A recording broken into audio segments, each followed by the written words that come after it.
Welcome to Reading the Room, a literary podcast featuring author interviews and discussions with bookish content creators. I am your host, Jalen, also known as The Bar and the Bookcase on YouTube. Today I am joined by Dillon Hertz, author of The Lookback Window, available now from Simon & Schuster.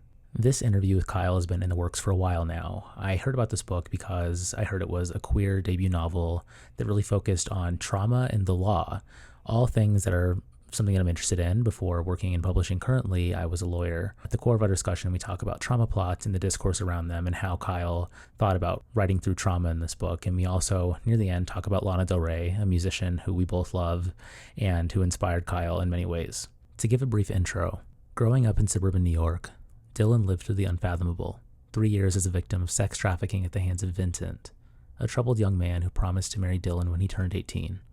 Years later, long after a police investigation that went nowhere, and after the statute of limitations for the crimes perpetrated against him have run out, the long shadow of Dillon's trauma still looms over the fragile life in the city he's managed to build with his fiancée, Moans, who knows little of Dillon's past. His continued existence depends upon an all-important mantra: to survive, you live through it, but never look back. Then, a groundbreaking new law, the Child Victims Act, opens a new way forward, a 1-year window during which Dillon can sue his abusers. But for someone who was trafficked as a child, does money represent justice? Does his pain have a price?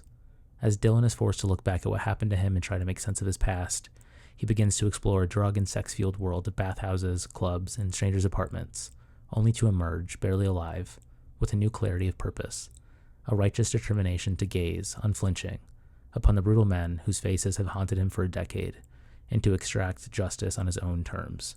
If you enjoy this chat with Kyle, or if you like the podcast generally, a great way of supporting the pod is leaving a 5-star review wherever you get your podcast, or otherwise sharing it with a friend and family is another great way of spreading the word about the podcast as well. Now let's get into the chat with Dillon Hertz. Kyle, thank you so much for joining me today. Thank you for having me. Okay, so where do we start with this book? I think, this book was one that I was really compelled to read because I, met you online, and I also knew that this book was deeply involved with a statute. I recently left the practice of law. I'm now working in publishing, but when I first heard about this book, I was still deeply entrenched in my legal profession, and also knowing you're queer, I love queer books, of course, and I wanted to dive into this book and see what you were doing with that. And so I think I say all this to start with the statute at its heart, which is the Child Victims Act. And I just wanted to ask you about how you came up with this setup for the book. Like, what came first for you? That's a good question. I always kind of wanted to write about this kind of genre of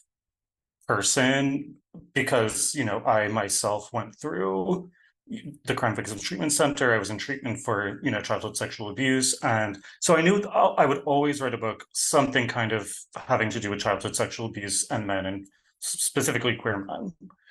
And then when I was not working on it, it was like, just something kind of amorphous in my mind. And then once the Child Victims Act passed and I was kind of dealing with my own, do I want to do something or not? It was like striking gold for a novel, because for a novel you need structure. And the Child Victims Act, a 1-year look back window where you decide whether or not you want to bring a civil case against your abuser. The novel immediately took form, because once you have the structure, the rest is, kind of built in there. Structure, voice, done, sealed. So that's kind of how I came to that.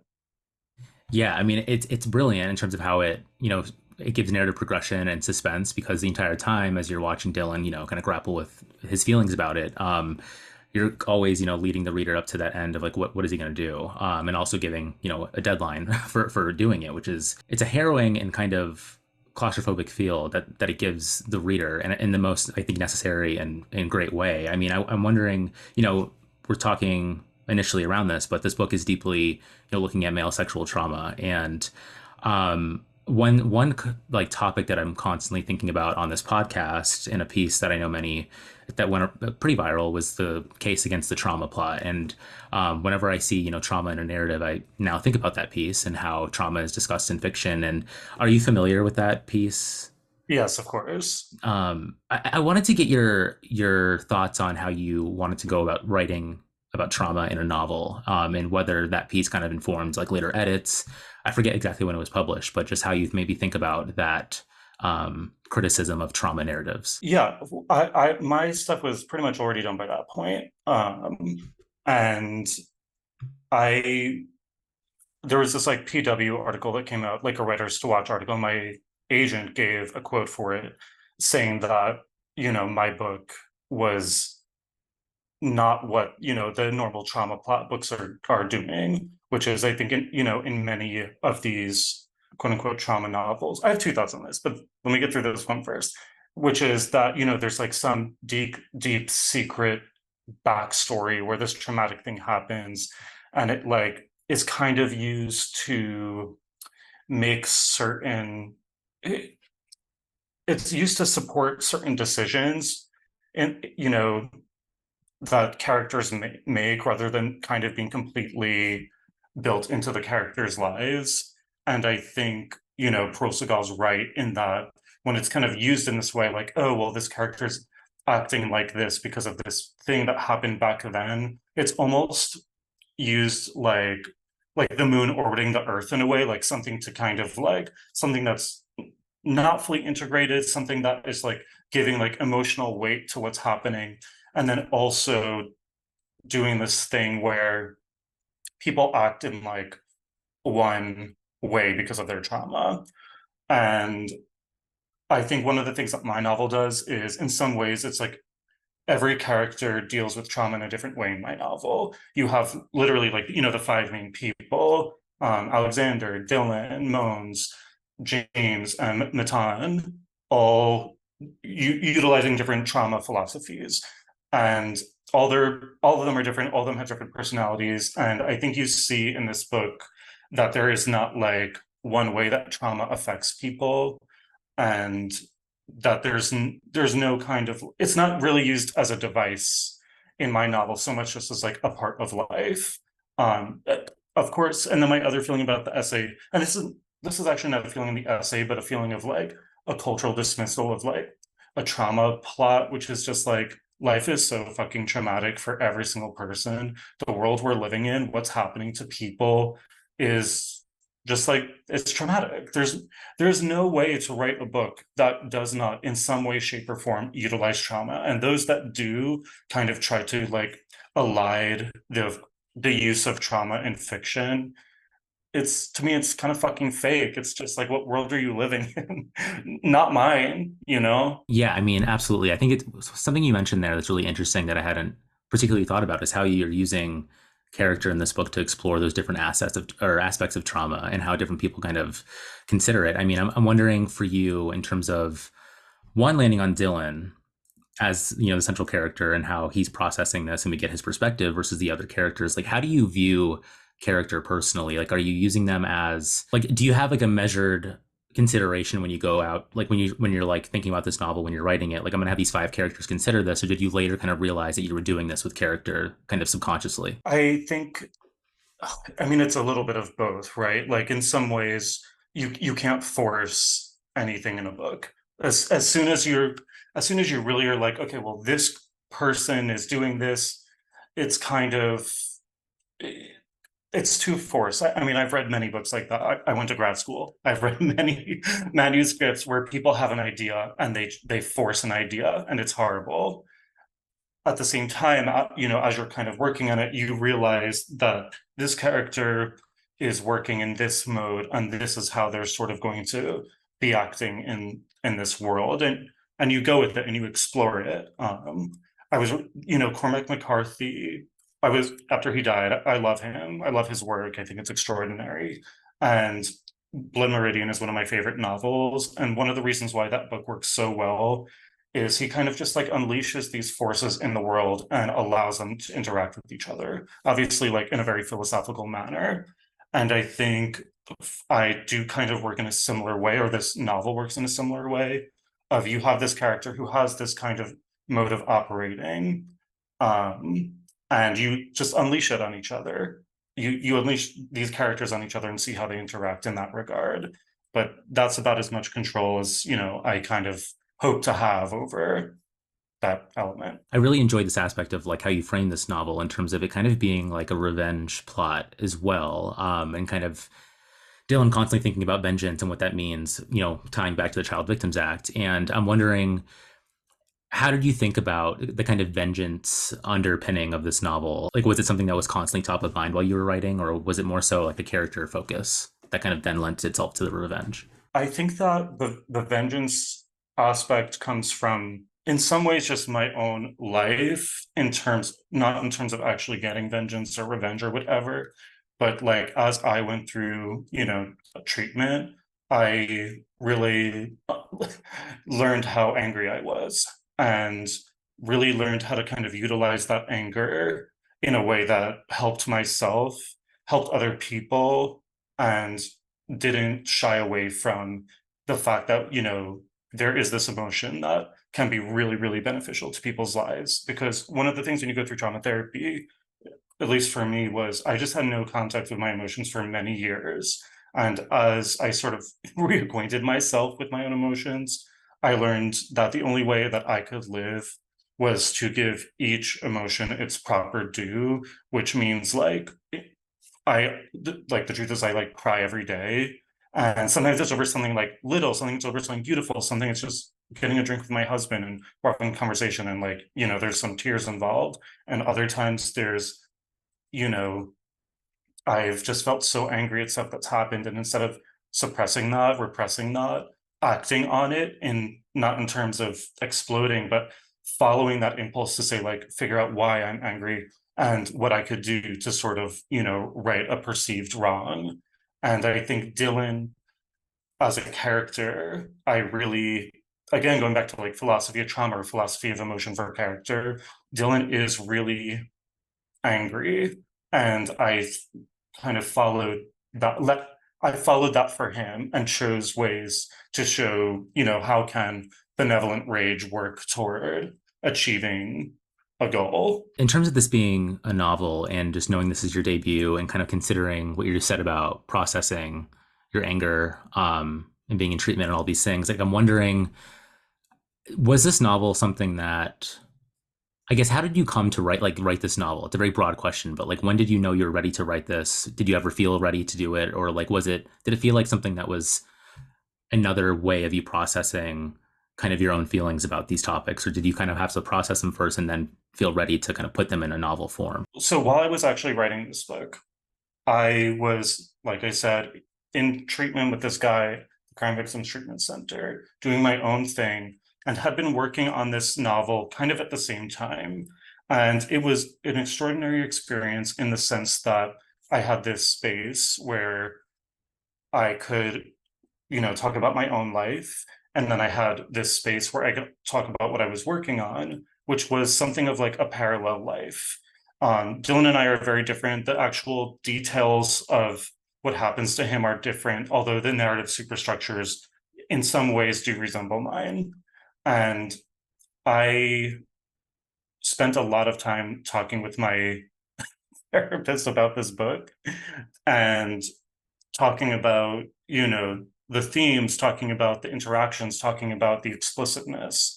And so that, writing this book was not cathartic in any way, but it was a really meaningful experience to basically get to talk about the themes that I cared about, the ideas that I cared about, and play with them in a space that was free from consequence of my own life, that freed me in many ways to talk about, to work on myself more in my own therapy by having this creative, structured space where I was in complete control over what happened, as opposed to real life when you're sort of fucking slammed around left and right by the actual world and you're dealing with responding to it rather than controlling it, which of course is the art of fiction. When I was reading this book, I mean, like my favorite passages, I would say, are like, I thought it was an interesting structure how like the meetings with Matan kind of structure a lot of this book, aside from like Child Victims Act, plot going on. When you went into writing those sections, like how did you think about replicating like a therapy experience, like as tied to like novel writing and kind of using fiction as kind of like expounding upon those ideas? Such a good question, because in some ways, like, it's this contained structure, a therapy session contains structure, two people, which for me is my favorite scene to write. Like, I love a two-person scene. And this gave me that. This also gave me two people who would, talk to each other over time, who are kind of enacting change upon each other. And I guess this kind of goes back to one of your first questions too, which is, the trauma plot.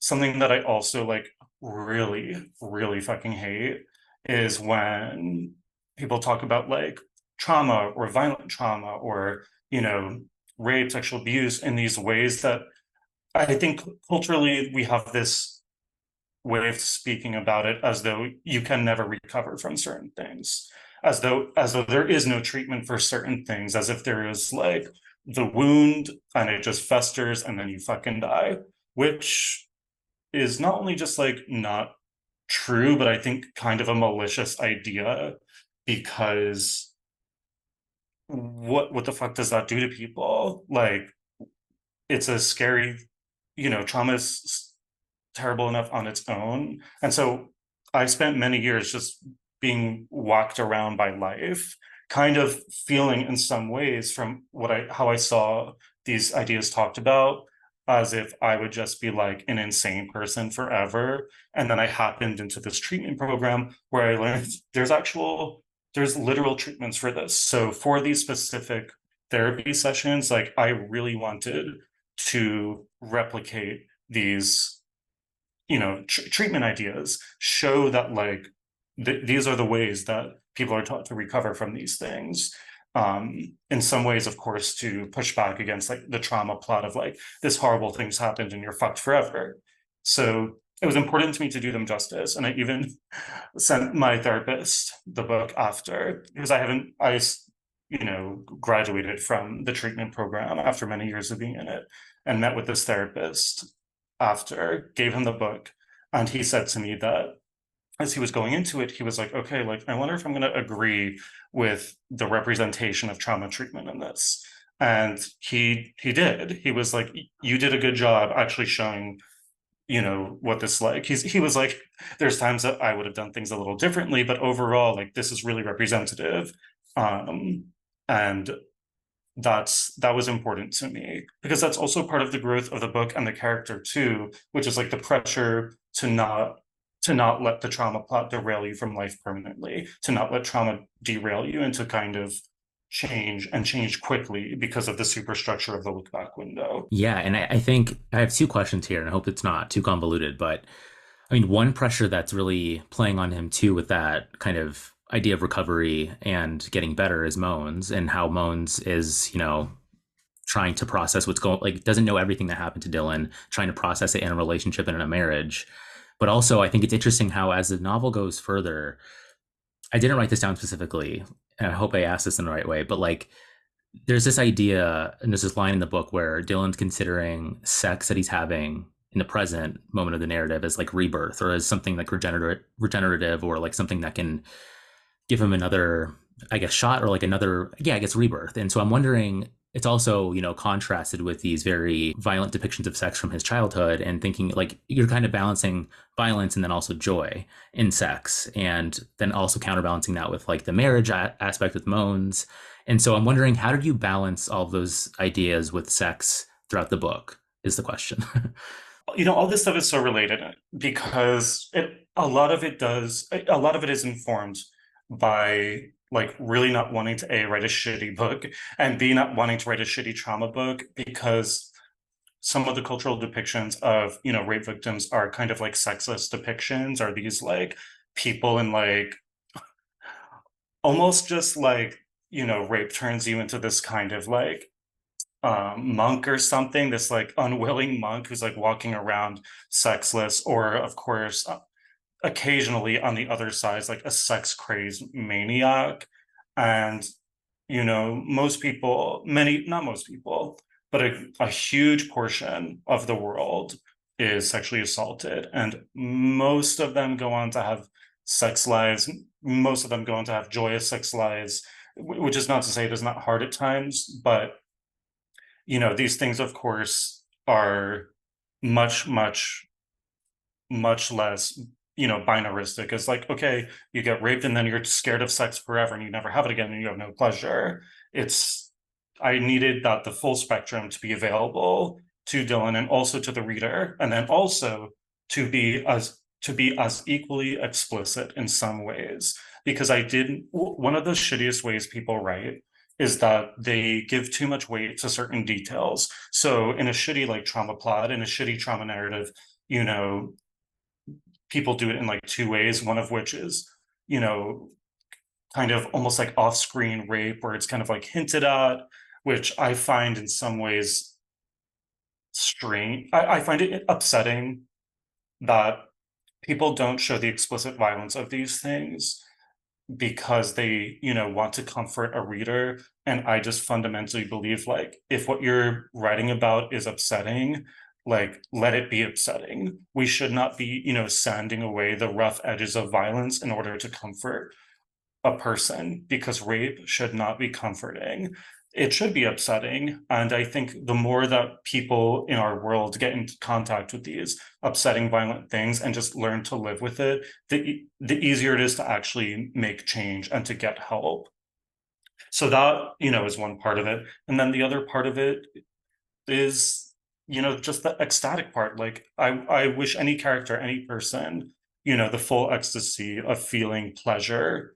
And I don't wish people pain, but the full spectrum of it, which is what you're saying. There's these two sides. And I hoped in this book to permit these people, these victims, these characters, as much ecstasy as I possibly could give them. Yeah, I mean, it makes me think about, some other characters that I haven't touched on yet. I want to ask you about James and how you explored queer male friendship in this book. He's an interesting character for many reasons, but I'm curious, like for you, how you went about crafting him.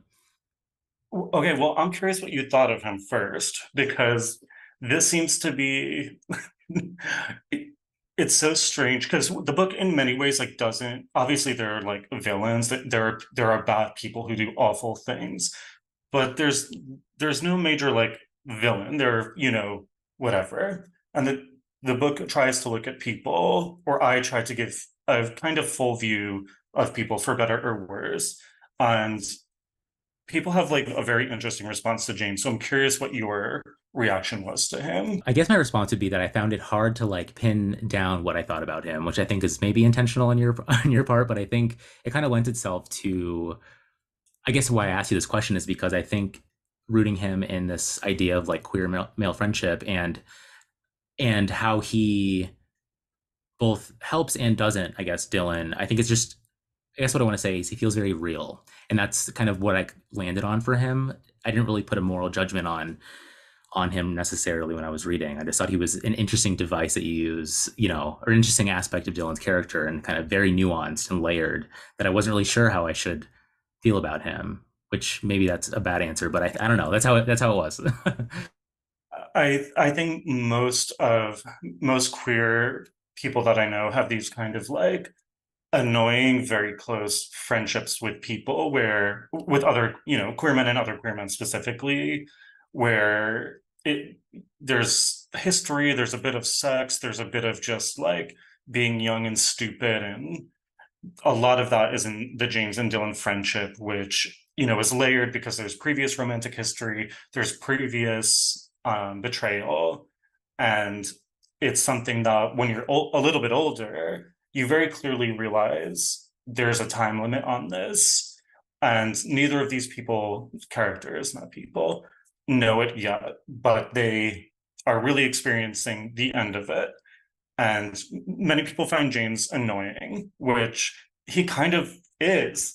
But all the relationships I had like that with people in some ways were also annoying. Like I was annoyed by these people. I'm sure they were annoyed by me, because when you're young and queer and, kind of just like ignorant of how to actually be in your life, you have people who have both your best interest at heart, their own best interest in heart, and then just like a youthful ignorance on what they actually feel and what's good for them. So you have James, who helps and hurts in equal measure.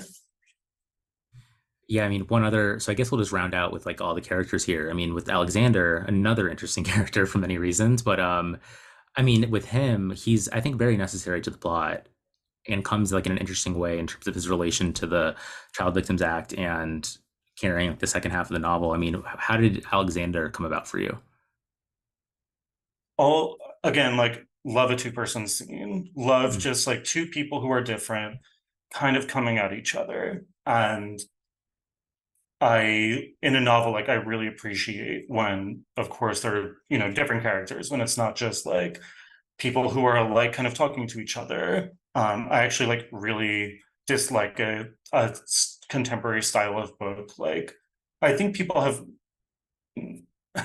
kind of maligns the idea of a Brooklyn novel where it's like a bunch of people who are all in the same class, all in the same kind of neighborhood, who are kind of similar talking to each other. It's not just a Brooklyn novel. They exist, of course, across literature. I don't care for those books at all. I like when there are different people going at each other, and especially when it's set in a place like New York, when you just run into people who are so fucking different from you, but you kind of are attracted to in some way. You for me in a novel like this, that's kind of what I want. I want the person to run into someone that, if it wasn't for luck, if it wasn't for fate, they would never talk to, they would never spend time with.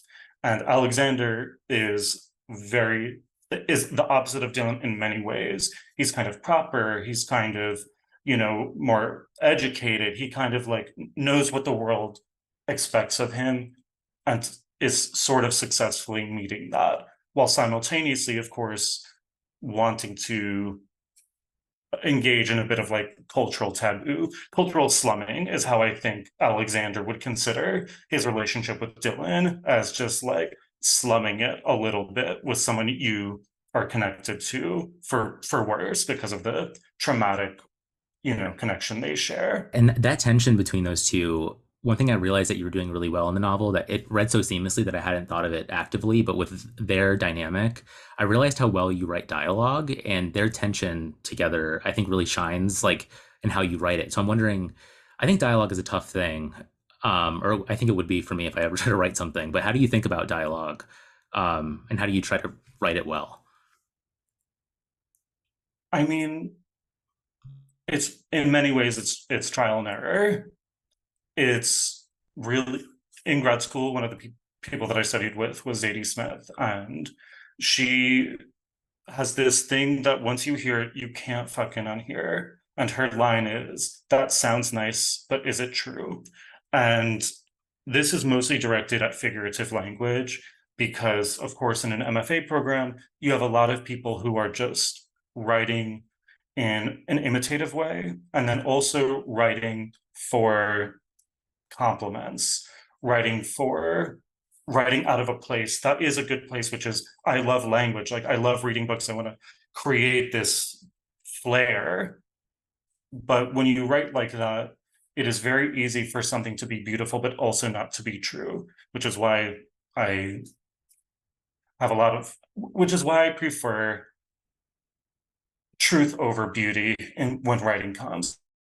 As to dialogue, of course, is that same thing of, you know creating from a space, creating from, how does this person talk, where do they come from, how are they trying to express themselves, and then reading it and applying that sounds nice, but is it true, meaning like, okay, that sounds nice, but is it truly coming from where this character is coming from? That sounds nice, but is it expressing something?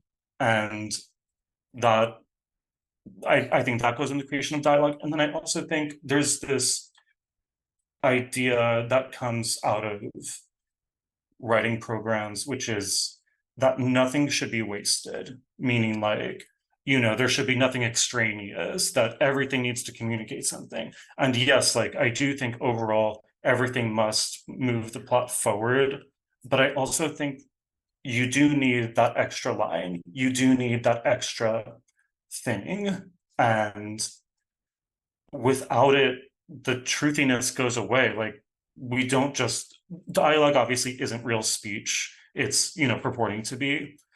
But for the realness to exist, I do think you need that random piece of information, that random line, that random word that doesn't fully fit. Otherwise, you become too aware of the fictionality of it. So it's a little bit of both of those things to me. So I'm going to get very granular, and there's this one passage that I recall when you were speaking about this. He's Dylan's in a therapy session and he's speaking, and then you insert. So there's like a block of dialogue, and then you say something like, "He looked out the window and saw a bird hit glass and like fall," and then he goes back into it. And when I saw that, I was like, how do you as a writer know when to pause the speech, add that detail, which is like a very like it comes, you're not really expecting it when you're reading it, but it's a very striking image, something that many people have seen or heard or whatever. But like, how do you like add that detail in? And like, what does that detail do for you? Like, do you think of that consciously when you're writing those dialogue scenes, or does it come like in editing? I I think I think it comes. This is like the worst thing people say, but I do believe it a little bit. I think when you are really in the zone, really in the pocket, really kind of channeling, which does exist when you're writing, you occasionally just enter the space of the character's mind to the degree that like you almost turn your head with them. So I think it's an internal consciousness rhythm in the creation part. And then you can move it around a little bit in editing, of course. But I think that exists. I read a lot of interviews where people really talk shit on this, like, oh, the channeling thing doesn't exist. I think a lot of writers are saying that in interviews in a bullshit way. I don't think they mean it because every writer I've talked to behind the scenes kind of believes in that to some degree. The other part of that moment you're talking about is you have to tap into the unconscious. And a lot of a lot of times people think that for a scene to breathe, you need like a joke. And there's a lot of jokes in my book, but it's not always about deepening or having a sigh of relief. Occasionally it's about having like a sigh of the unconscious, where you're just so in this person's mind that you get this imagery that speaks to something that cannot be said, that cannot exist without just being inside this person. And so rather than have a sigh of relief, I prefer to have like a sigh of the unconscious, a deepening of that moment. And that's where I think it goes.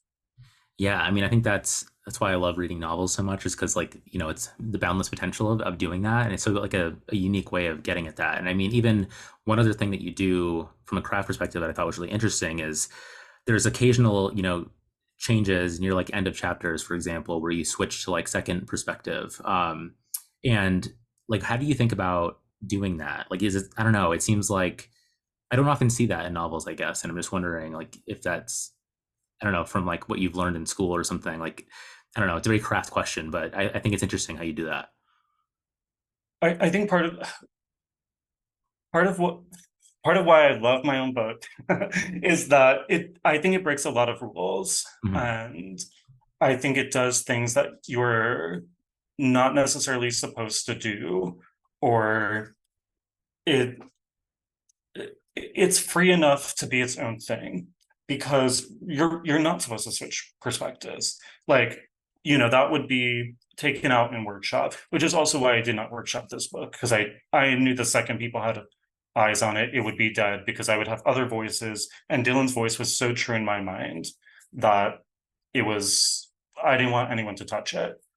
I think that I do like a direct address. There's, this amazing poem by Dennis Johnson called, I think it's called Now, where halfway through the poem he breaks and he says, "Hello, darkness. My name is Dennis Johnson."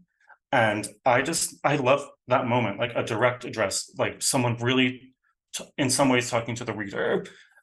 And for that to work, it has to work in two ways. Like, you can't just randomly be talking to a reader in the book. I really think of those moments of direct address in the novel as Dylan talking to himself, talking to a younger version of himself, talking to the person he meets at the very end of the book, talking to Moan, talking to everyone, and then also talking to a listener. Because I mean, it's hard because like I like literally don't believe in spoilers. I think that's kind of bullshit and not real. But at the very end of the book, where you kind of learn that Dylan has been to rehabs, when Dylan is really, really deep in the direct address part of me thinks that some of those direct address are is him speaking to the people in the rehabs, is speaking to someone listening to him telling his story. And that is a stand-in for the reader because the very final chapter of the book, the very final address is just all direct address, is the moment where he finally is like really just talking to someone who's listening to him. And we were kind of working up there in the edit with my editor, Tim, really trying to figure out ways to correctly manifest this. That's interesting to hear how you kind of got there. I mean, did you know? So was that last scene the kind of the end of the process of writing the book for you, or like how do you know this was done? I actually did kind of, I knew it was always going to end there. I think for some part of it is because I do like a bit of narrative symmetry. And, the book kind of starts in a resort in Florida, and then you have a lot of the book is set on a beach. It's like either literally the beach or the city. And I really wanted to touch on an iconic New York place, which is, Jacob Riis. And I really wanted it to be set in a kind of historic place. And you have the, background of the ward, the hospital that, was going to be, that had not been demolished when I wrote the book, but I kind of write about like how it's going to fall. And then this summer it actually got demolished. So I feel like I was able to tap into to channel into like what was going to happen in the world, which for a novel to be successful at all, the end really has to open it up. I'm sure you've heard this from other writers, but the best sort of ending is an ending that really opens into the world, taps into something, takes it to another level. And I just knew the book had to end with Dillon on that beach, kind of not letting go of something, but doing something with that shirt. There was always something with the shirt involved. There were other versions of it. The earlier version of this, the book used to end on Dillon being alone at the beach. That was like the ending forever. And we had a big internal discussion on whether or not, which version of the book we were going to go to, because I wrote two endings. And people, in some level, people were like, okay, Dillon being alone on this beach is so fucking depressing, so dark, and so good. And then the other people were like, we like that he's with someone else. And it ended for me having it be another person because I actually don't think it's less depressing or more depressing to be alone or with someone else. I think fundamentally what has changed is Dillon himself, and what he does there is it doesn't matter if there's anyone else. It's nice, but it doesn't matter.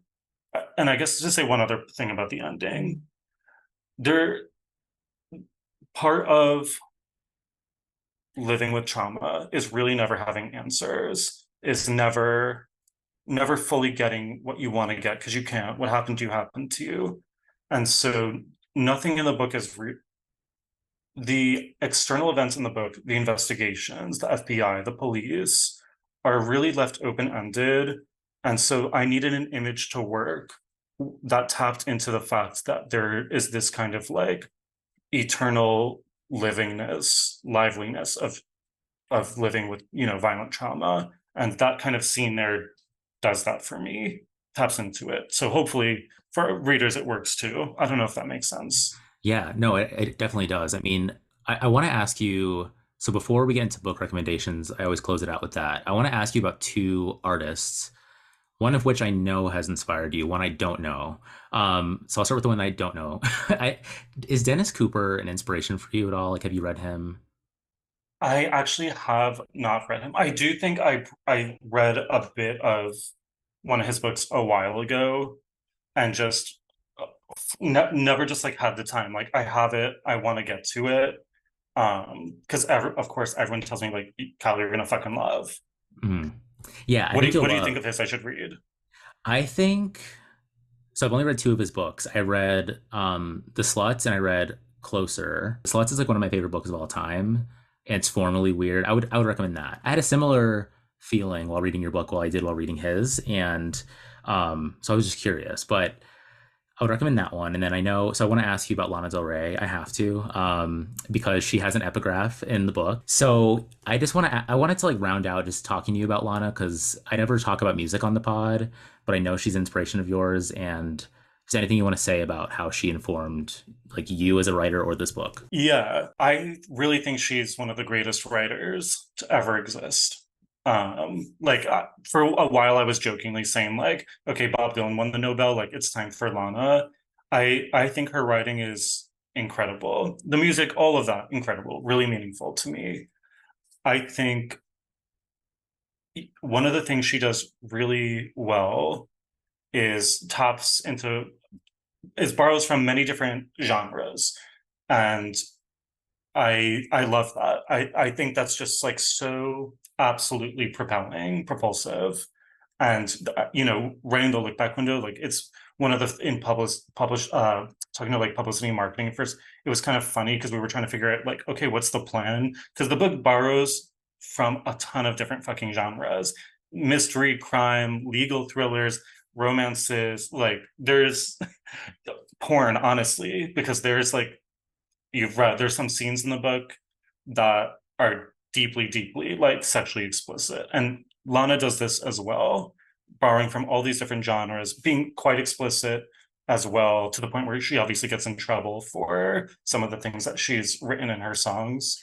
But again, I think that kind of honesty is liberating. And that, I hate when people say stuff like this too, but I do think the purpose of novels is to liberate people. And I don't necessarily mean that in the social justicey way of like, I don't think a book will ever free a person from prison, but it does help change the way people think. It does help give people ideas for thinking, ideas for being creative, just like, you know, purposeless time in some ways for their imagination to work, to play with ideas. And very specifically with writing too, with literature too, I think that it's a space where you really can be that explicit without it necessarily triggering you. Because you don't have, it's not imagistic. You're not, when you read my book, you're not being forced to see an image of rape. You are getting a description, you are getting some imagery, but you're really choosing, and it's really taking space in your own mind. And I think there's no other world, there's no other art form where you are able to kind of take these building blocks, this language, and allow it to inform and expand your own consciousness. So Lana did that for me, expanded my artistic consciousness, gave me permission to write what I wanted to write.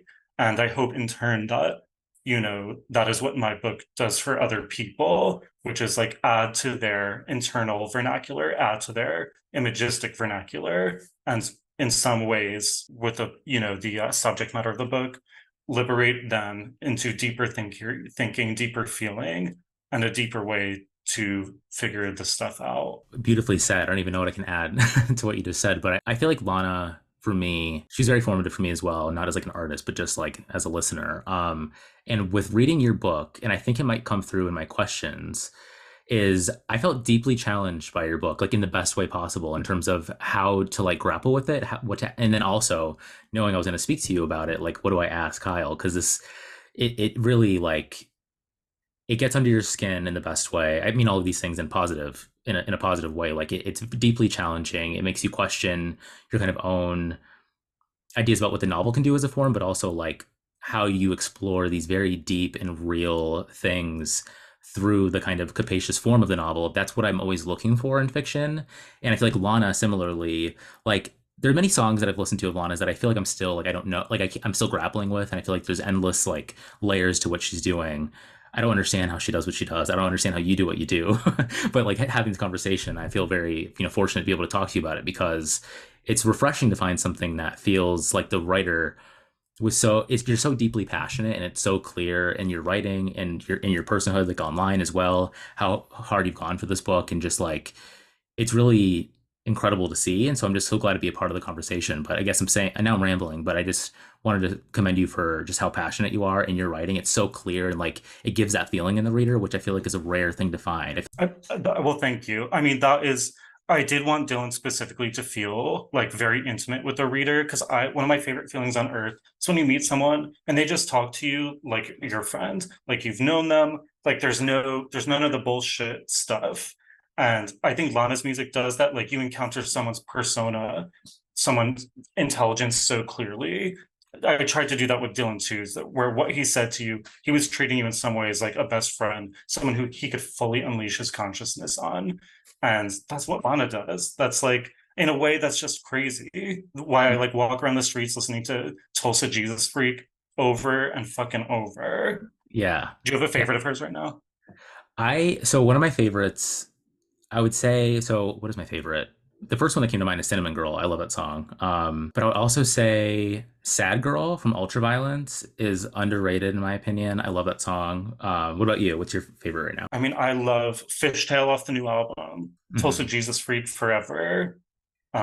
Those are my like, and then the one I quote in the book, I can't even remember the name of it. Happiness is a Butterfly. I think it's such a fucking good song. And I Hmm. can't believe they let me put that in the book. Okay, so a last question for you. Do you have any, like, I know you're probably very busy not reading much right now, but if you are, like, anything recently that you've read that you really enjoyed or general, like, all-time favorite books that you'd recommend? My all-time favorite novel is Angels by Dennis Johnson. That book changed my world, really, like fucking changed it for me. Things that I'm reading right now, this the Meg Fernandez poetry book, I Do Everything I'm Told, is so good. Um, I'm reading honestly a lot of Holocaust literature because of my next book that I'm working on. But oh, Percival Everett, I just read Assumption, which was so good. But yeah, a lot of Holocaust literature. Like if you saw my library right now, you would be worried for my mental health because it's literally like smoke over Birkenau, Holocaust survivors in America. I'm deep in that world, but that's really the things that I've been reading. Yeah. Well, thank you for the recommendations. I'm curious to see what comes of your reading and what you're working on.